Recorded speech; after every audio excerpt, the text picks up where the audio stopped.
Hello friends, कैसे हो आप। मुझे ऐसा है आप बहुत ही अच्छे हो गए।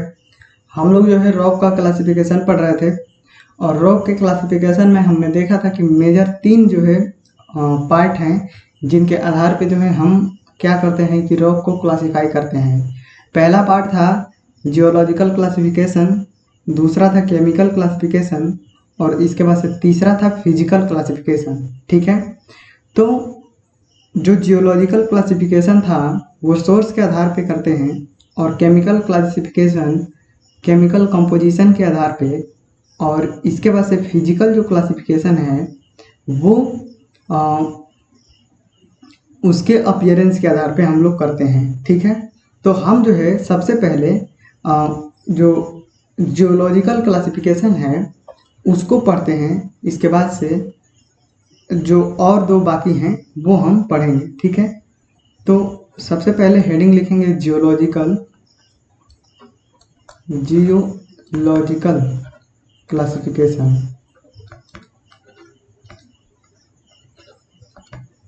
ठीक,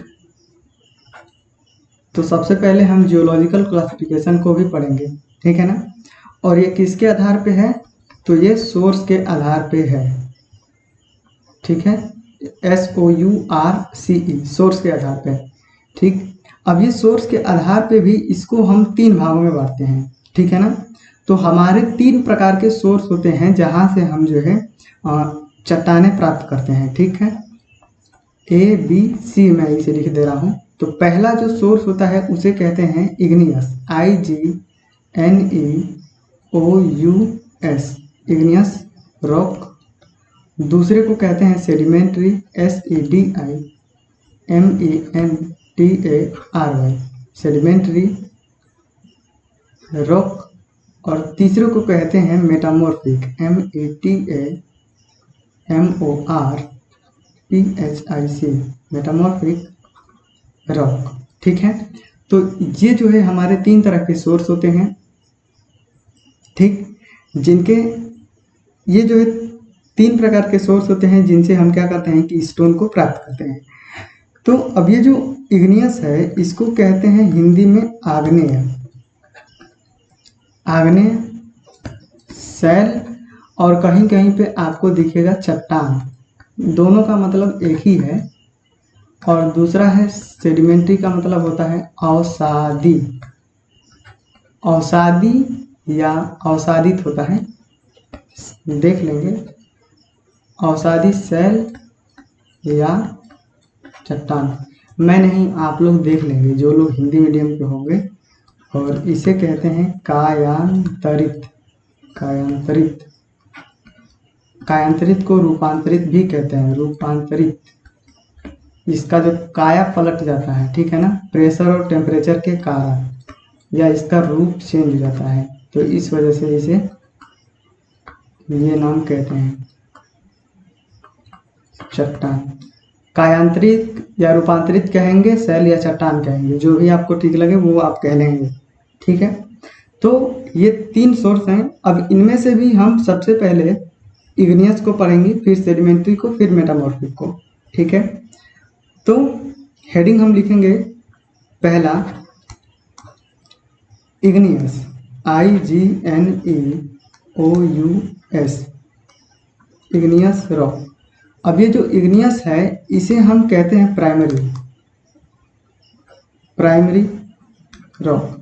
इग्नियस को हम प्राइमरी रॉक भी कहते हैं, और प्राइमरी को, इस इग्नियस को हम UNSTRATIFIED, अनस्ट्रेटिफाइड रॉक भी कहते हैं, और इसे इरुप्टिव भी कहते हैं, ERUPTIVE, इरुप्टिव रॉक।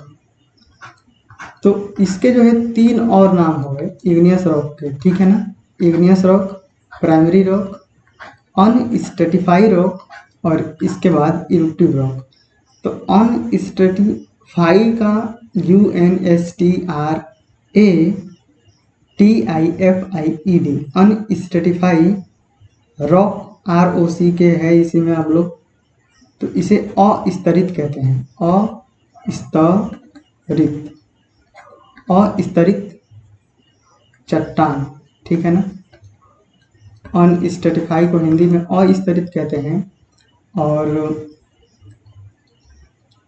इरुप्टिव को विभेदी कहते हैं, विभेदी चट्टान। अब इरुप्टिव का हिंदी में मतलब सर्च कर लेना, शायद विभेदी ही होगा, मुझे यहाँ तक पता है, ठीक है। नहीं तो जो सही होगा वो लिख लेना, ठीक है, विभेदी होता है। अब देखो इग्नियस रॉक जो है कैसे बनती है, ये अब हम देखेंगे, ठीक। थोड़ा सा और, ठीक है। तो शुरू में ही मैंने आपको बताया था कि जो हमारी अर्थ सरफेस है वो कुछ ऐसी है, इसका शेप जो होता है उसे हम जियोइड कहते हैं। इसका शेप कैसा होता है, जियोइड। इसको लिख लो, एक नंबर में कहीं आपको पूछ देगा, GEOID, जियोइड। और इसकी डेंसिटी कितनी होती है, 5.5 ग्राम पर सेंटीमीटर क्यूब, ठीक है। ये भी याद रखना, ये दोनों। चलो अब क्या होता है कि पृथ्वी सरफेस के जब हम नीचे जाएंगे ना तो क्या होगा, प्रेशर, PRESSURE, प्रेशर का मान क्या होगा, बढ़ेगा। और प्रति किलोमीटर जो टेम्परेचर का मान है वो 10 डिग्री से 50 डिग्री सेंटीग्रेड क्या हुआ, बढ़ जाता है। तो जब हम अर्थ सरफेस से जाते हैं नीचे, SURFACE, अर्थ सरफेस को कहते हैं CRUST, क्रस्ट। तो जब हम क्रस्ट से सेंटर की तरफ जाते हैं, ये जो सेंटर है इसे क्या कहते हैं, कोर। तो अर्थ सरफेस से जब हम कोर की तरफ जब बढ़ते हैं तो प्रति किलोमीटर में जो टेम्परेचर है वो 10 डिग्री से लेकर के 50 डिग्री सेंटीग्रेड के बीच में जो है बढ़ जाता है। और टेम्परेचर बढ़ता है, साथ ही साथ में गहराई बढ़ने के कारण जो है प्रेशर का मान भी बढ़ता है। प्रेशर का मान कैसे बढ़ता है, अरे भैया जब आप नीचे जाओगे, मान लो आप यहाँ तक आ गए, तो क्या होगा कि इसके ऊपर इतना जो मटेरियल है इसका इस पे लोड लगेगा कि नहीं, तो इस पे ये जो है प्रेशर अप्लाई करेगा, साथ में टेम्परेचर भी अप्लाई हो रहा है।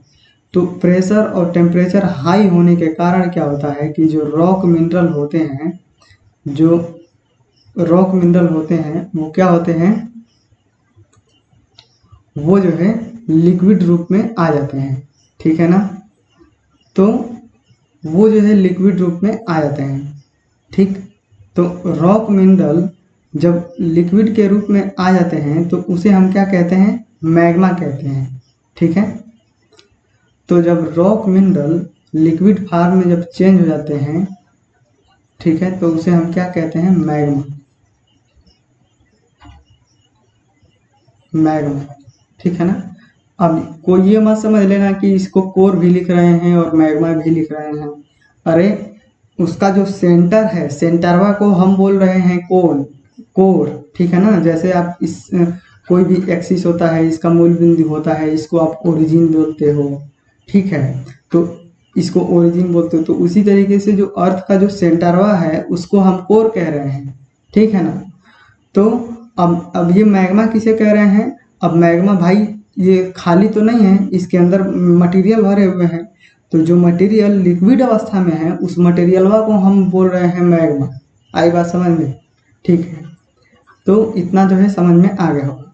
अब देखो क्या होता है कि ये जो अर्थ का जो सरफेस है ना, जिसे हम क्रस्ट कहते हैं, वो सारे जगह जो है उसकी मोटाई समान नहीं है। मतलब वो सारे जगहों पे मोटा नहीं है, एक समान मोटा नहीं है। जैसे कि अरे भाई सीधा बन जा, वो सारे जगहों पे मोटा नहीं है। जैसे कि ये परत हो गया, ये अर्थ का सरफेस हो गया, तो वो कहीं पे पतला है, कहीं पे मोटा है, कहीं पे और मोटा है, ऐसे है, ठीक है ना।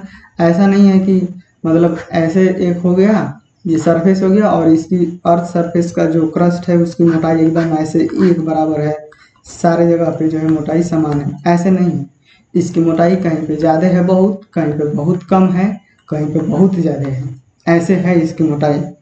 तो जनरली जहाँ पे इसकी मोटाई कम है वो एरिया जो है समुद्री एरिया है, ठीक है।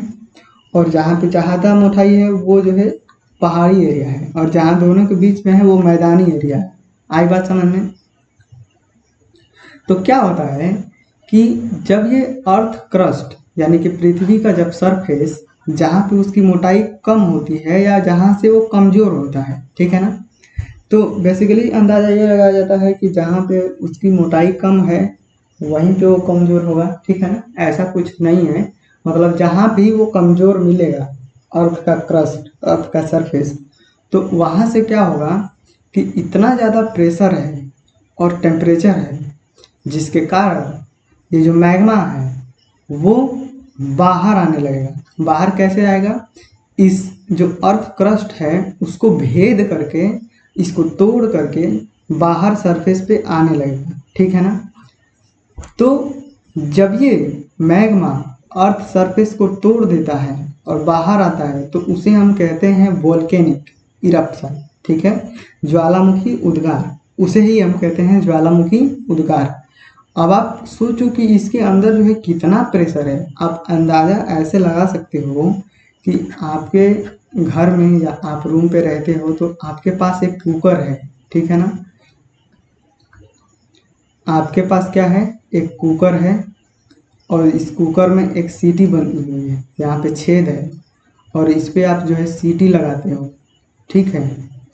अब ये इतना ज़्यादा प्रेशर इसका है, कैसे अंदाज़ा लगा सकते हो? इसको आप कैलकुलेट कर सकते हो, ठीक है। कैसे? तो ये जो सीटी का छेद होता है इसका डायमीटर आप जो है माप सकते हो, ठीक है। डायमीटर पता चल जाएगा तो एरिया आपको पता चल जाएगा, ठीक। और इसके बाद से ये जो सीटी है, इस सीटी का वेट आपको पता चलेगा, ठीक है ना, वेट। तो प्रेशर क्या होता है? प्रेशर होता है फोर्स अपॉन एरिया, ठीक है। तो इस वेट में इस एरिया से भाग दे दोगे तो आपको पता चल जाएगा कि कुकर के अंदर जो है कितना प्रेशर जो है डेवलप हो रहा है, ठीक है। एक्यूरेट पता नहीं चलेगा, फिर भी आपको एक अंदाजा तो लग ही जाएगा कि इसके अंदर कितना प्रेशर जनरेट हो रहा है, ठीक है ना। तो वैसे ही अब इतना सा छेद है, इतना सा उसका डायमीटर है, और वो उतना भारी जो सीटी है उसको उठा लेता है। तो आप समझो कि इसके अंदर कितना ज़्यादा प्रेशर होगा। वो अर्थ के क्रस्ट को तोड़ करके बाहर आने लगता है। तो जब ये बाहर आने लगता है तो हम कहते हैं वोल्केनिक इरप्शन, ठीक है, ज्वालामुखी उद्गार, ठीक। तो जब ये मैग्मा पृथ्वी सरफेस के अंदर, जब ये पृथ्वी के अंदर है तो उसे हम मैग्मा कह रहे हैं। लेकिन जब ये ज्वालामुखी के कारण या अर्थ क्रस्ट को तोड़ करके बाहर जब ये आके बहने लगेगा अर्थ सरफेस पे, तो इस मैग्मा को हम क्या कहेंगे? लावा कहेंगे। क्या कहेंगे? लावा, ठीक है। तो इस मैग्मा को अंदर कुछ नहीं है, केवल इस अंदर है तो मैग्मा कहेंगे, बाहर है तो लावा कहेंगे, बाकी है वही चीज, दोनों एक ही चीज है, ठीक है ना। तो आपको जो है एग्जाम में पूछता है कि मैग्मा के मेन इंग्रेडिएंट कौन कौन से हैं, तो मैं यहाँ पे मैं लिख देता हूँ। चलो इस बाद में लिखेंगे एक ही बात, तो इसके बाद से मैं और आपको बताता हूँ। तो देखो, थोड़ा सा मुझे टाइम देना। चलो रेड से लिखेंगे। अब देखो ये क्या है? अर्थ सरफेस है, ठीक है ना। अब ये गोल नहीं, मतलब बहुत ज़्यादा मैग्नीफाई मैंने कर दिया है। तो ये अर्थ सरफेस है, ठीक है। और यहाँ पे ये जो है हमारा क्या है? मैग्मा है। ये क्या है? मैग्मा है। ऐसे लिखने से तो अच्छा है, ऐसे लिख दिया जाए, MAGMA, ठीक है ना। मैग्मा है ये।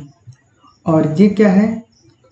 ग्राउंड लेवल है, अर्थ का सरफेस है, ठीक। तो क्या होगा कि जहाँ पे अर्थ का क्रस्ट, अर्थ का सरफेस कमजोर होगा, वहाँ से ये मैग्मा जो है ऊपर की तरफ जो है बाहर आएगा, ठीक। अब ये बाहर आके अर्थ सरफेस पे चारों तरफ क्या होगा? फैल जाएगा, ठीक है ना। अर्थ सरफेस पे फैल जाएगा। तो क्या होगा कि ये जब ये अर्थ सरफेस पे बाहर आएगा तो ये सीधा सीधा क्या हो रहा है कि सीधा जो है वातावरण के संपर्क में आ रहा है, ठीक है ना। तो सीधा ही वातावरण के संपर्क में आने के कारण क्या होगा कि इसका जो टेम्परेचर होगा वो कम होने लगेगा, ठीक है। तो ये बहुत ही जल्दी क्या होगा, ठंडा हो जाएगा। लेकिन ये जो अर्थ सरफेस के नीचे वाला जो मैग्मा है, अब देखो मैग्मा का इतना ज़्यादा टेम्परेचर है कि जब ये इस रास्ते से बाहर आएगा तो क्या होगा कि इसके जो आसपास की जो चट्टानें हैं, जो इसके आसपास का मटेरियल है ये वाला सब, इसको भी क्या करेगा कि वो अपने टेम्परेचर के कारण जो है मेल्ट कर देगा, यानी कि गला देगा और वो लिक्विड फॉर्म में चेंज हो जाएगा। और ये मैग्मा इधर भी और इधर भी चारों तरफ क्या होगा, फैल जाएगा। पृथ्वी सरफेस के बाहर भी अर्थ, ये ग्राउंड लेवल है, ग्राउंड लेवल के बाहर भी और ग्राउंड लेवल के नीचे भी, ऊपर और नीचे चारों तरफ भी, ठीक है, दोनों तरफ क्या होगा, ये फैल जाएगा, ठीक। तो ये जो ऊपर वाला मैग्मा है जो लावा के रूप में आता है, ये इन्वायरमेंट के सीधे संपर्क में होने के कारण इसका टेम्परेचर जो है बहुत ही जल्दी क्या होता है, कम हो जाता है। और टेम्परेचर कम होने के कारण क्या होता है, ये जल्दी ही ठोस हो जाता है, ठीक है ना, सॉलिड फॉर्म में चेंज हो जाता है, ठीक। जबकि ये जो नीचे वाला जो मैग्मा है, ठीक है ना, ये सारा का सारा जो मैग्मा है ये जल्दी ठोस नहीं होता। ये कब ठोस होता है, जब ये ज्वालामुखी मरने लगता है, ठीक है ना, डेड होने लगता है, तब क्या होता है, जब ये ज्वालामुखी पूरी तरीके से डेड हो जाता है, अब डेड होने लगेगा तो क्या होगा, धीरे धीरे इसमें से लावा जो है निकलना क्या होगा, बंद हो जाएगा, ठीक है। लेकिन जहाँ तक लावा रहेगा वहाँ का तो टेम्परेचर भाई जानते ही हो, हजारों डिग्री सेंटीग्रेड होगा। तो जब ये ज्वालामुखी एकदम से डेड हो जाएगा तो क्या होगा, अब ये ज्वालामुखी जब एकदम से डेड हो गया तो इसका टेम्परेचर एक दो दिन में तो जो है कम हो नहीं जाएगा। इसको कम होने में हो सकता है कई साल लग जाए, ठीक है, 100 साल लग जाए। तो वो जो है निर्भर करेगा कि वो कैसा था, ठीक है ना। तो चलो हम इस पे नहीं जाते हैं कितना साल लगेगा। तो जब ये ज्वालामुखी डेड हो जाएगा तो इसका टेम्परेचर जो अर्थ सरफेस के नीचे वाला जो मैग्मा है वो भी धीरे धीरे धीरे धीरे क्या होगा, ठंडा होने लगेगा और वो भी क्या हो जाएगा, ठोस हो जाएगा, ठीक है। तो टेम्परेचर कम होने के कारण जो रॉक मिनरल था वो ठोस हो गया, जो मैग्मा था वो ठोस हो गया, और ठोस हो गया तो जो मटेरियल, ये सॉलिड मटेरियल है, इसी को हम क्या कहते हैं, रॉक। इसी को रॉक कहते हैं, चाहे अर्थ सरफेस के ऊपर है चाहे अर्थ सरफेस के नीचे है, ठीक है। तो इसी को हम रॉक कहते हैं। आई बात समझ में। अब देखो, अब ये इसके कूलिंग होने का प्रोसेस, ठंडा होने का प्रोसेस एक दो दिन का तो है नहीं। इसको होने में, ठंडा होने में हजारों करोड़ों साल लग जाते हैं, ठीक है ना। तो आज हम जितने भी चट्टानें, पहाड़ देख रहे हैं, ये सारे के सारे हजारों करोड़ों साल पहले ये हुए थे, ठीक है। तो ये 100-200 साल में भी नहीं होगा, ठीक है ना। ये हजारों करोड़ों साल में होता है ये सारी घटनाएं।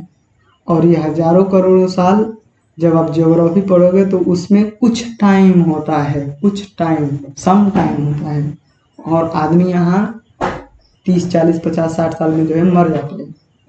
तो ये जो है ठंडा होके सॉलिड हो जाता है, और सॉलिड हो जाता है तो जो मटेरियल होता है उसे हम रॉक कहते हैं, ठीक है।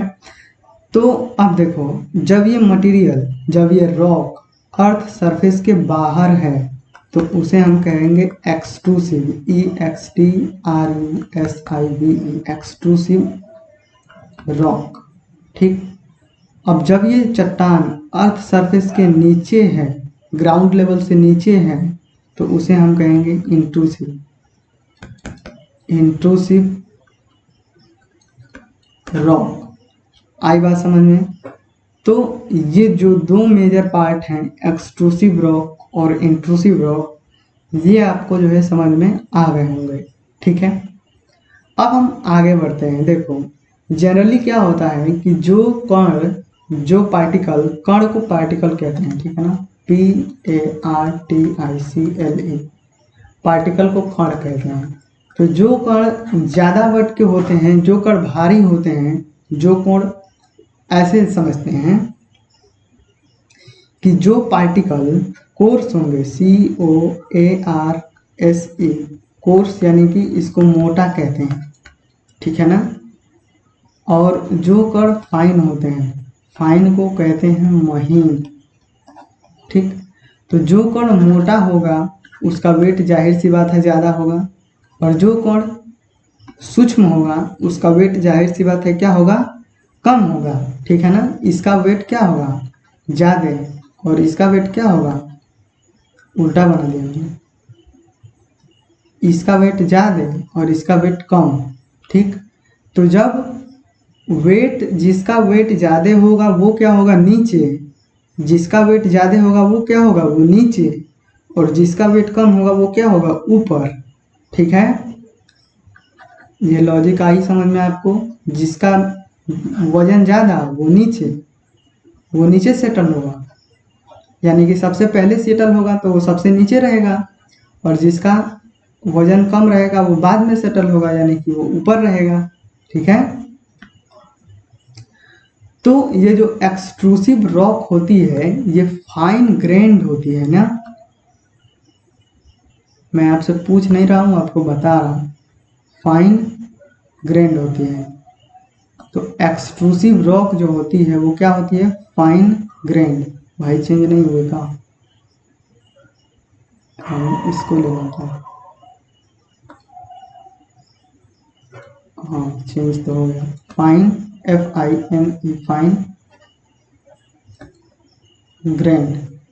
तो जो एक्सट्रूसिव रॉक होती है वो फाइन ग्रेन्ड होती है, और जो इंट्रूसिव रॉक होती है पूरा का पूरा, मैं यहाँ पे लिखता हूँ, जो पूरा का पूरा जो इंट्रूसिव रॉक होती है वो क्या होती है, course grand, COARSE, course, GRAINED, course grand.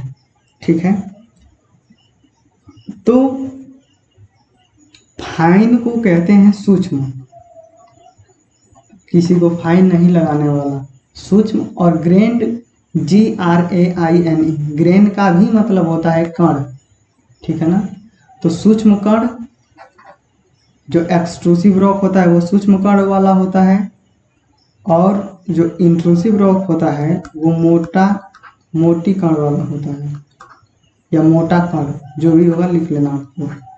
ठीक है, तो ये मोटी कण का होता है और ये सूक्ष्म कण का होता है। ठीक, अब एक बात देखो कि ये जो इंट्रूसिव रॉक है ना, जो इंट्रूसिव रॉक है, जो अर्थ सरफेस के ग्राउंड लेवल से जो नीचे मैग्मा के ठंडा होने से जो रॉक बना हुआ है, ये इसका रेंज जो है बहुत ही ज़्यादा होता है। मतलब पूरा डेप्थ अगर हम कंसीडर करेंगे तो बहुत ही ज़्यादा होता है।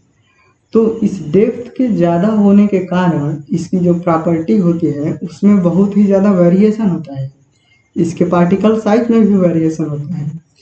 इस कारण जो इंट्रूसिव रॉक है इसको भी दो भागों में बांटते हैं। ठीक है,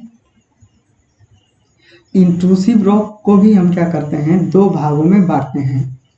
तो जो मैग्मा कम गहराई पे, जो मैग्मा कम गहराई पे ठंडा होके ठोस होकर के चट्टान बना है उसे हम कहते हैं हाइपेबेसल रॉक।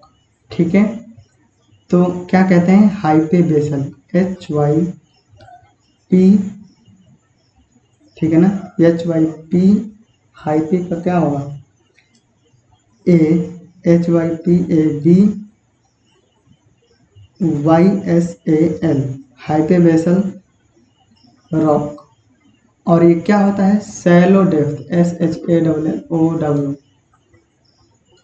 शैलो डेप्थ, यानी कि ये जो हाइपेबेसल रॉक होता है ये कम गहराई में होता है। ठीक है ना, यानी कि मैग्मा ठंडा जो हुआ है तो कम गहराई में ठंडा हुआ है तो उसे हम कहते हैं हाइपेबेसल रॉक। सैलो डेप्थ, सैलो का मतलब होता है उथला, उथला, और उथला क्या होता है, कम गहरा, ठीक है ना। और जब अधिक अधिक गहराई में जब ये मैग्मा ठंडा है, ठीक है ना, मैग्मा अधिक गहराई में जब ठंडा होता है तो उसे हम कहते हैं प्लूटोनिक, PLUTONIC, प्लूटोनिक रॉक, ठीक है। ये क्या होता है, इसका डेप्थ लार्ज होता है, LARGE, लार्ज डेप्थ, ठीक है ना। लार्ज माने कि ज़्यादा गहरा, ठीक है। तो मुझे लगता है आपको ये बातें समझ में आ गई होगी कि जो इंट्रूसिव रॉक है वो अगर कम गहराई में है तो उसे हम हाइपेबेसल रॉक कहेंगे, और अगर ज़्यादा गहराई में है तो उसे हम क्या कहेंगे, प्लूटोनिक रॉक कहेंगे, ठीक। अब हम आगे बढ़ते हैं और इसके बाद देखते हैं तो ये जो सारा कुछ जो है, जितना भी सारे रॉक का फॉर्मेशन हुआ है, ये इसका ये जो है कैसे हुआ है, तो ये जो है मैग्मा से हुआ है, ठीक है ना। तो मैग्मा के जो है कंपोनेंट क्या क्या होते हैं, मैग्मा में मुख्य रूप से क्या होता है, ये हमको जानना जो है जरूरी होता है, ठीक है ना। तो मैग्मा के जो है यहाँ पे लिखते हैं MAGMA, मैग्मा के मुख्यतः THRW3 कंपोनेंट, COMPONENT, कंपोनेंट को हिंदी में कहते हैं घटक, ठीक है ना। मैग्मा के मुख्यतः 3 कंपोनेंट होते हैं, ठीक। कौन कौन से होते हैं, तो पहला होता है फेल्सपार, FLESPAR, फेल्सपार, और दूसरा होता है CALCITE, कैल्साइट, और तीसरा होता है माइका, ठीक। तो ये जो मैग्मा है, मैग्मा के मुख्य रूप से ये 3 कंपोनेंट होते हैं, फेल्सपार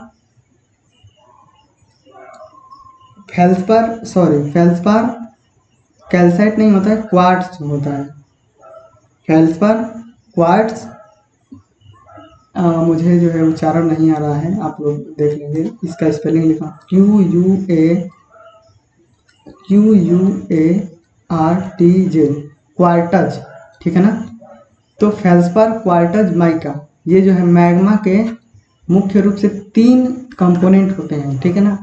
अब देखो मैं कह रहा हूँ, मैं नहीं, ये यहाँ पे कहा जा रहा है मुख्यतः, ठीक है ना, मुख्य रूप से, मेनली। तो इसका मतलब ये नहीं है कि यही होते हैं, इसके अलावा भी और कंपोनेंट होते हैं, ठीक है, लेकिन उनको गणना में नहीं लेते। जैसे मान लो हमारे देश में नेता बहुत सारे हैं, लेकिन आप समझ रहे हो कि कौन कौन से नेताओं को जो है कंसीडर किया जाता है, ठीक है ना।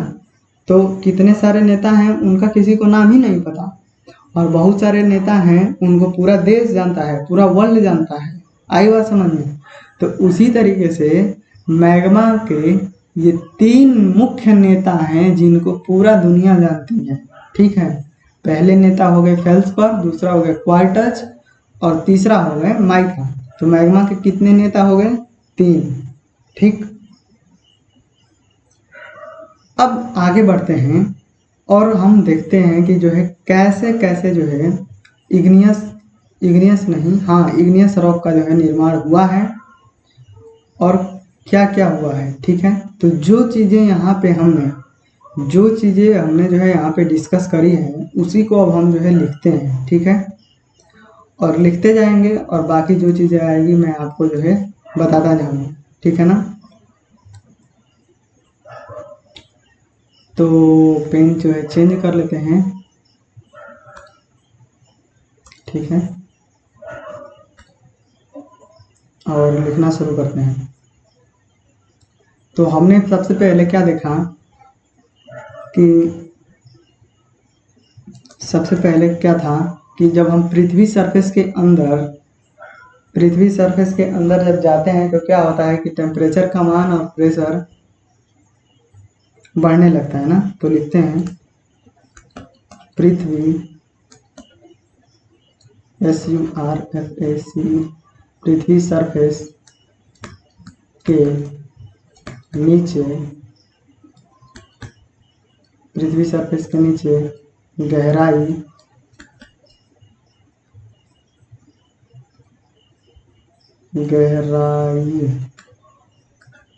पृथ्वी सरफेस के नीचे गहराई बढ़ने के कारण, अब गहराई बढ़ने के कारण क्या होता है, गहराई बढ़ने के कारण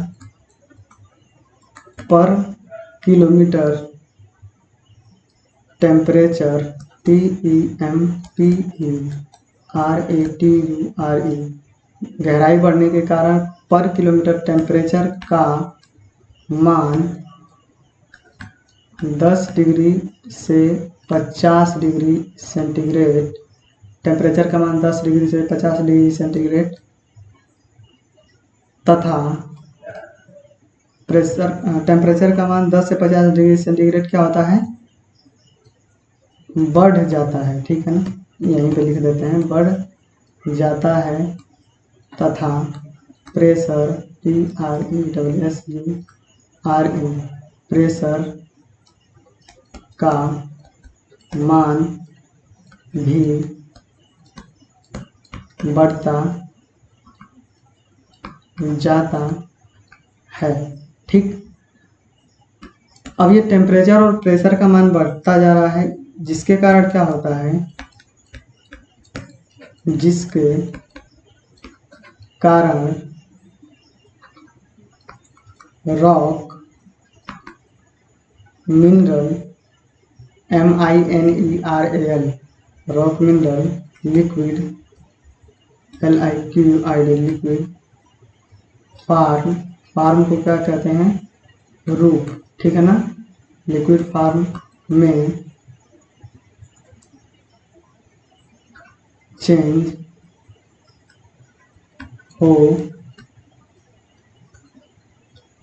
हो जाता है, जिसे यहां से लिखते हैं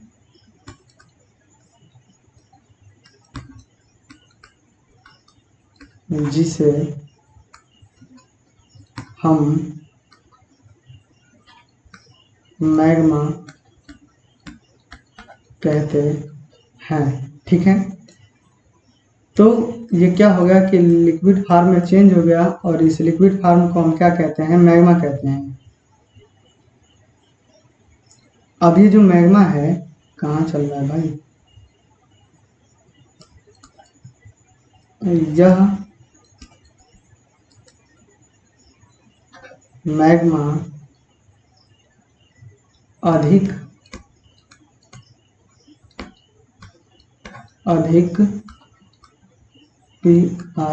PRESSURE अधिक प्रेशर तथा TEMPERATURE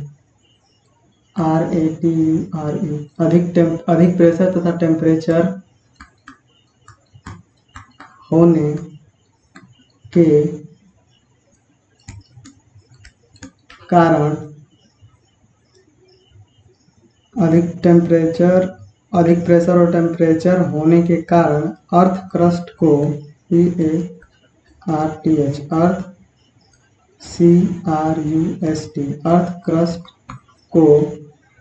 क्रस्ट को यहाँ पे आप जो है सरफेस लिख लेना SURFACE, ताकि समझ में आए, नहीं तो कुछ लोग सोचेंगे कि अरे क्रस्ट क्या है ये। तो अर्थ क्रस्ट को भेद कर अर्थ क्रस्ट को और कहाँ गया अर्थ क्रस्ट को volcanic, VOLCANIC, VOLCANIC, volcanic eruption, ERRUPTION, volcanic eruption के अर्थ क्रस्ट को वोल्केनिक इरप्शन के कारण भेद कर, वोल्केनिक इरप्शन के कारण भेद कर बाहर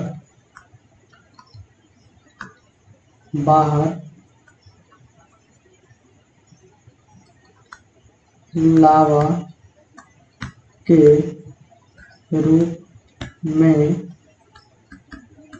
आने लगता है।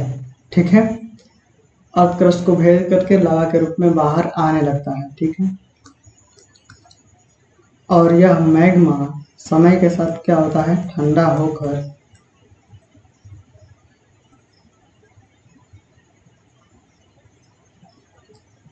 यह मैग्मा समय के साथ ठंडा होकर रॉक का निर्माण करता है। ठीक है ना, रॉक यहाँ पे क्या लिखे हैं, रॉक। ठीक है ना, तो यहाँ पे एक चीज और ऐड कर लेना, इग्नियस।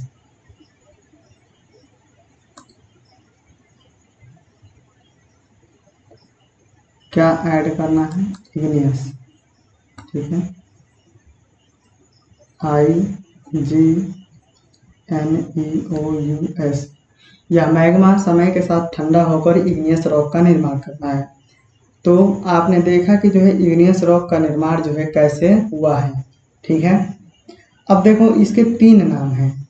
ठीक, इसके 4 नाम हैं, तो 4 नाम जो है कैसे पड़े हैं वो एक बार मैं आपको समझा दिए देता हूँ। पहला जो पहला नाम है वो है इग्नियस, दूसरा है प्राइमरी, तीसरा है अनस्ट्रेटिफाइड और चौथा है इरुप्टिव। ठीक, तो देखो इग्नियस नाम इसका इसलिए पड़ा है क्योंकि जब ये मैग्मा अंदर होता है ना, तो ये इसका तापमान बहुत ही ज़्यादा होता है, जिसके कारण जो है क्या होता है, ये मतलब कह सकते हो कि बर्न होता है। BURN, बर्न का मतलब होता है जलना या इग्नाइट होना। ठीक ना, IGNITE, इग्नाइट, यानी कि इतना ज़्यादा टेम्परेचर होने के कारण ये क्या होता है कि ये हमेशा जो है जलता रहता है। ठीक ना, इग्निशन, इग्नाइट।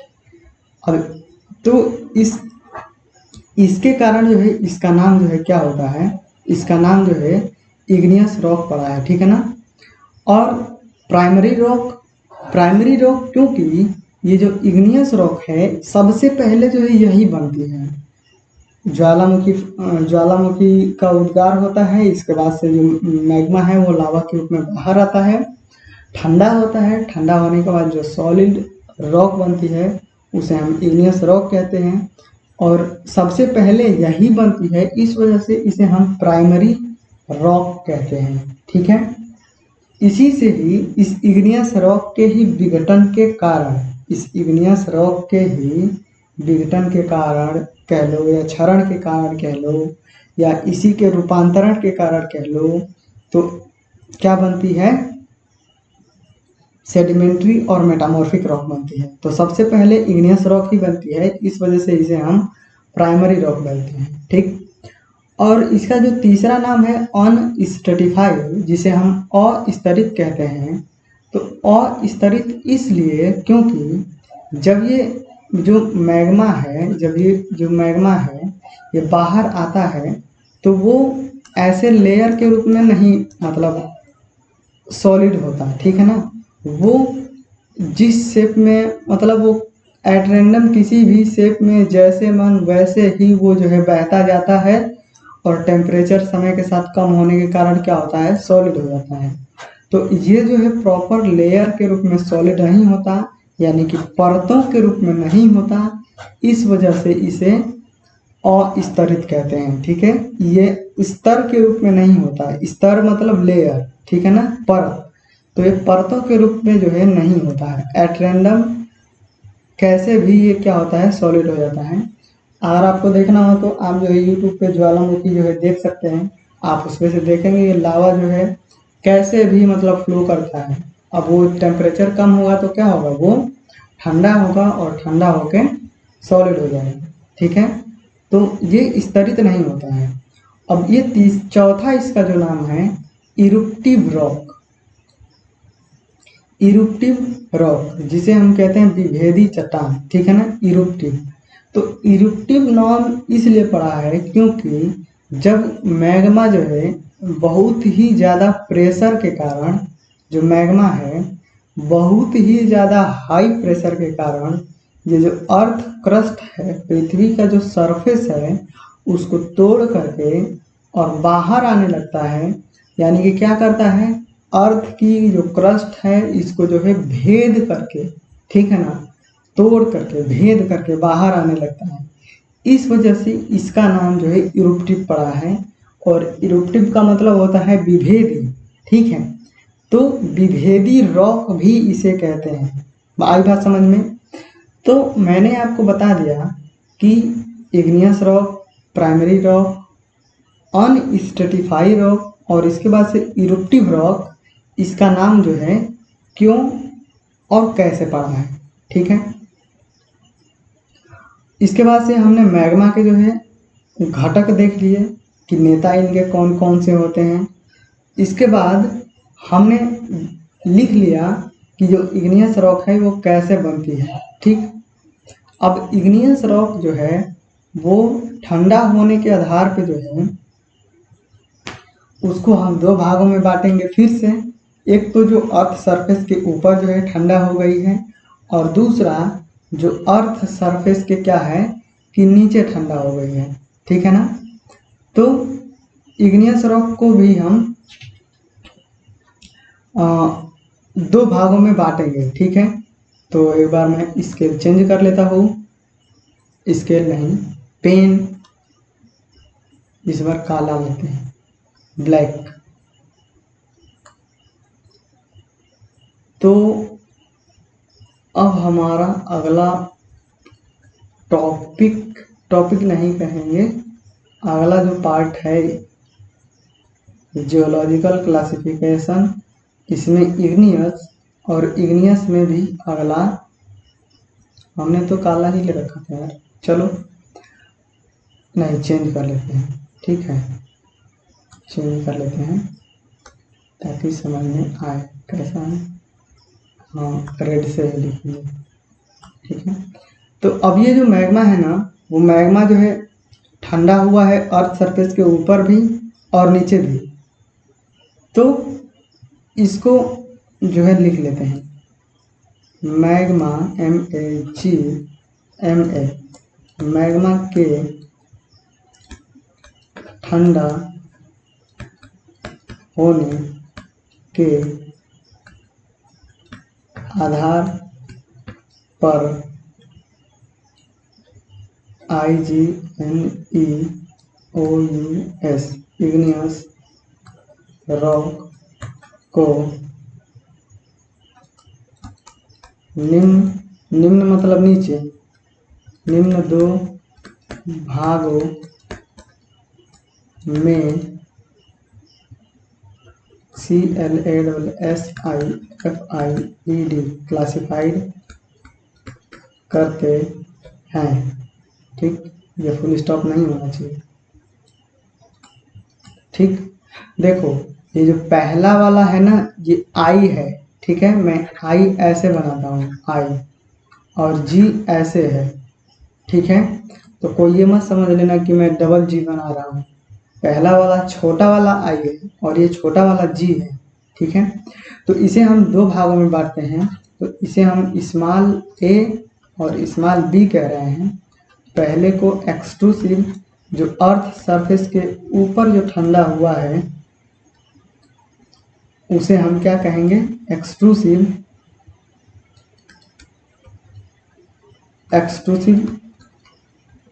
रॉक, और जो अर्थ सरफेस के नीचे ठंडा हुआ है उसे हम कहेंगे इंट्रूसिव, INTRUSIVE, इंट्रूसिव रॉक। ठीक, अब एक्सट्रूसिव को हिंदी में कहते हैं बहिर्वेधी। ठीक है ना, बहिर्वेधी चट्टान, और दूसरे को कहते हैं अंतर्वेदी। हिंदी में तो मैं लिखा दे रहा हूँ, लेकिन ये दोनों नाम जो है कोई भी नहीं याद करेगा, कोई भी नहीं याद करेगा, वो ये दोनों ही याद करेगा, मुझे पता है। ठीक है ना। तो ये जो मैग्मा है, मैग्मा के ठंडा होने के आधार पे जो है इग्नियस रॉक को दो भागों में हमने क्लासिफाई किया, एक एक्सट्रूसिव और दूसरा इंट्रूसिव। एक्सट्रूसिव क्या है कि जो मैग्मा पृथ्वी सरफेस के ऊपर जो है ठंडा हुआ है उसे हम क्या है, उसे हम कहेंगे एक्सट्रूसिव, और जो मैग्मा अर्थ सरफेस के नीचे ठंडा हुआ है और रॉक का निर्माण हुआ है उसे हम कहेंगे इंट्रूसिव। ठीक है, तो हम पहला हेडिंग लिखेंगे एक्सट्रूसिव। Extrusive rock. एक्सट्रूसिव को कहते हैं वोल्केनिक, VOLCANIC, वोल्केनिक रॉक, और इसे ही कहते हैं इफ्यूसिव, EFFUSIVE, इफ्यूसिव रॉक। ठीक,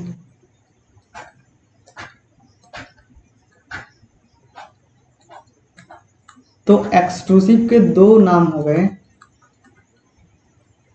दो नाम कौन कौन से हो गए?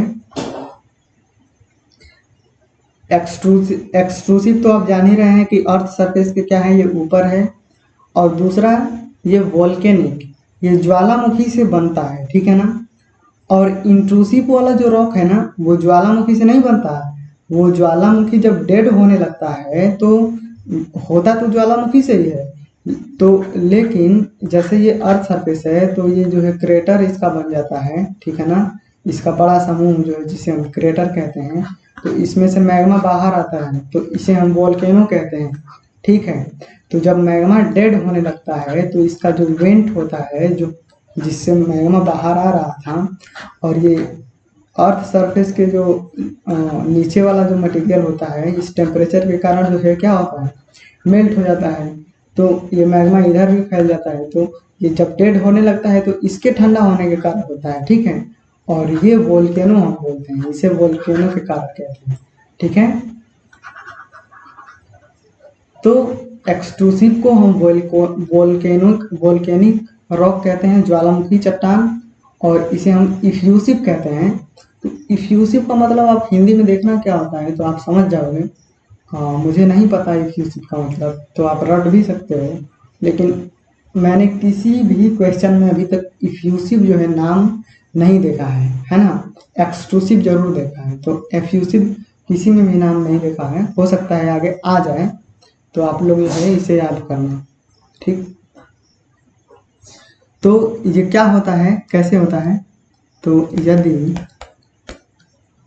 MAGMA, यदि मैग्मा EARTH, अर्थ SUR, अर्थ सरफेस के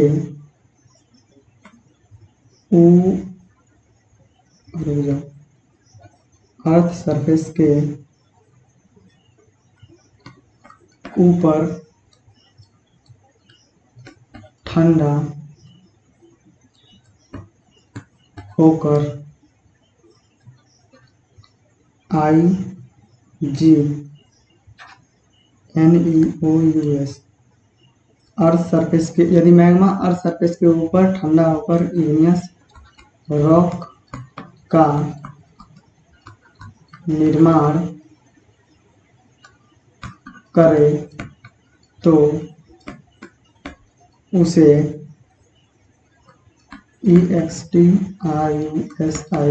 एक्सक्लूसिव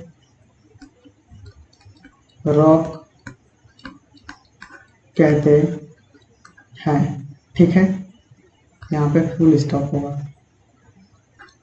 तो आई बात समझ में। ये जो है इग्नियस रॉक का ही क्लासिफिकेशन है, एक्सट्रूसिव और इंट्रूसिव।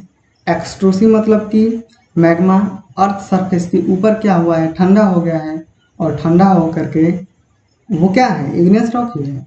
तो ठंडा होने से जो रॉक का निर्माण हुआ है वो क्या है, एक्सट्रूसिव रॉक। अब इसके एग्जाम्पल क्या क्या हैं वो सबसे ज़्यादा इम्पोर्टेंट है। तो स्टोन वाले चैप्टर में जितने भी सारे एग्जाम्पल लिखाएंगे वही इम्पोर्टेंट हैं, वही आपसे पूछे जाएंगे। ये चीज़ें नहीं पूछी जाएंगे कि एक्सट्रूसिव क्या है, इंट्रूसिव क्या है।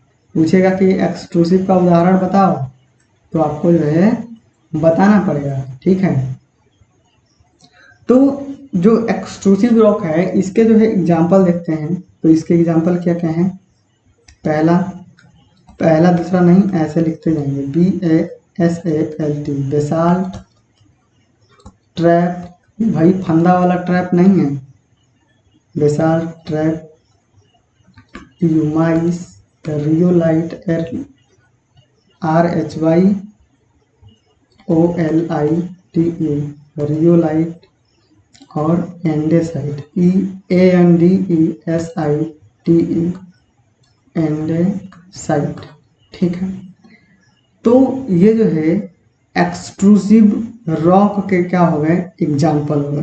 ठीक है ना, एक्सट्रूसिव रॉक के क्या हो गए, एग्जाम्पल।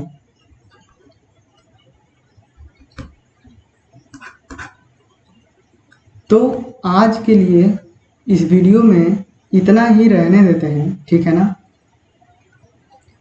और वीडियो देखने के लिए आपको बहुत बहुत जो है धन्यवाद। ठीक है, आप जो है आपने देखा, आप नहीं जान रहे हैं कि जो है पढ़ाने में कितनी ज़्यादा मेहनत लगती है। ठीक है ना, तो मैं ऐसे बता रहा हूँ ताकि जो एकदम गधा हो उसे भी समझ में आए। पहले आप तेज थे या गधा थे उससे कोई मतलब नहीं है, ये जो पढ़ रहा है ना उसे मुझे लग रहा है कि बिल्कुल समझ में आ रहा होगा। अगर किसी को नहीं समझ में आया तो भैया कमेंट करना, मैं थोड़ा सा और सुधार करूँगा ताकि आपको समझ में आए। ठीक है, अगर आपको कुछ भी नहीं समझ में आएगा तो आप जो है कमेंट करके पूछना, मैं उसे बताऊंगा ज़रूर। ठीक है, तो आज के टॉपिक में इतना ही रहेगा। कल हम प्यूमाइस से शुरू करेंगे। हम प्यूमाइस को देखेंगे कि प्यूमाइस जो है क्या है। ठीक, और इसके बाद से इंट्रूसिव और इसके आगे जो है हम जो भी हमने पढ़ा वो कंटिन्यू करेंगे। ठीक है, तो आज हमने जियोलॉजिकल क्लासिफिकेशन के अंतर्गत इग्नियस रॉक के बारे में जो है थोड़ा कुछ पढ़ा कि जो है कैसे जो है चट्टानें बनी हुई है। ठीक है ना, यहाँ से हमने शुरू किया था, और ये सब हमने फाइन कोर्स ग्रेन्ड, ये सब जो है हाइपीबेसल, प्लूटोनिक, मैग्मा के घटक, और इग्नियस रॉक जो है कैसे बना, फिर इग्नियस रॉक का जो है क्लासिफिकेशन, और इसके बाद से थैंक यू। तो मिलते हैं अगले वीडियो में। Thank you. कोई भी दिक्कत हो तो आप जो है कमेंट करके पूछ लेना।